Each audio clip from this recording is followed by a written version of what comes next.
Hi, and welcome to Chairside Live. I'm Megan Strong. And I'm Will Schmidt, Registered Dental Assistant here at Glidewell Dental. And today we are finishing up Dr. Chi's three-part case. He was replacing some PFMs on number 7 and number 10, and he was replacing them with BruxZir Esthetic crowns, which are beautiful and strong. So what's this final third part? Well, Megan, it's a three-peat.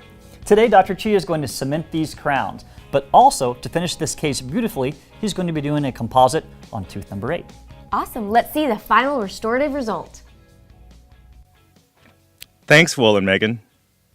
Welcome back for part 3, where I'll take you through the final delivery of the BruxZir Esthetic crowns on tooth numbers 7 and 10. Once the provisionals are off, I begin working on redoing most of an existing over-contoured and discolored facial and distal facial composite restorations on number 8. I like using a carbide slow-speed round burr to remove the old resin to help minimize the removal of healthy tooth structure. Once the areas are prepped, I proceed with the total etch bonding protocol.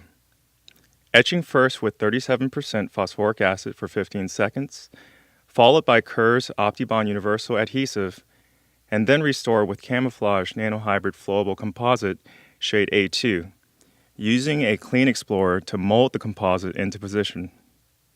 I prefer flowable for many low load bearing areas since it adapts well to the cavity. If using flowable to restore larger cavities, it's important to still build up and cure in smaller increments since polymerization shrinkage is typically greater with its lower viscosity. Once cured, I use a fine grit tapered diamond for bulk refinement, followed by Venus Super Rubber polishers to ensure the margins blend seamlessly to the surrounding natural tooth structure. If they aren't smooth, staining can easily occur along the edges. To dispose a bit more of the prep and protect the sulcus from excess cement, I pack a size 000 cord around both 7 and 10. If placing cord before cementation, ensure it's packed deep enough beyond the margins. Otherwise, cord getting trapped under your restorations would be a very bad day at the office. After try-in, we clean the restorations out with IvaClean to remove any salivary phosphate contaminants that can interfere with the bonding of these restorations. We allow the IvaClean to interact for at least 20 seconds, then rinse and dry. We then apply a very thin coat of OptiBond Universal inside the restorations to act as a primer for the zirconia. Once the restorations are cleaned and primed, I begin prepping the teeth for bonding. While the preps are retentive enough to use a conventional cement such as a resin-modified glass ionomer, I recommend using an adhesive resin cement with more translucent restorative materials like BruxZir Esthetic in the anterior. The opaque white nature of RMGIs could potentially show through thin restorations and affect light transmission through the tooth, resulting in darker soft tissue. To disinfect the preps, I apply a very thin coat of Gluma, carefully avoiding the soft tissue. Any excess can be removed with a high-speed suction or a dry microbrush. Then OptiBond Universal Adhesive is scrubbed on both preps, air-thinned, and cured.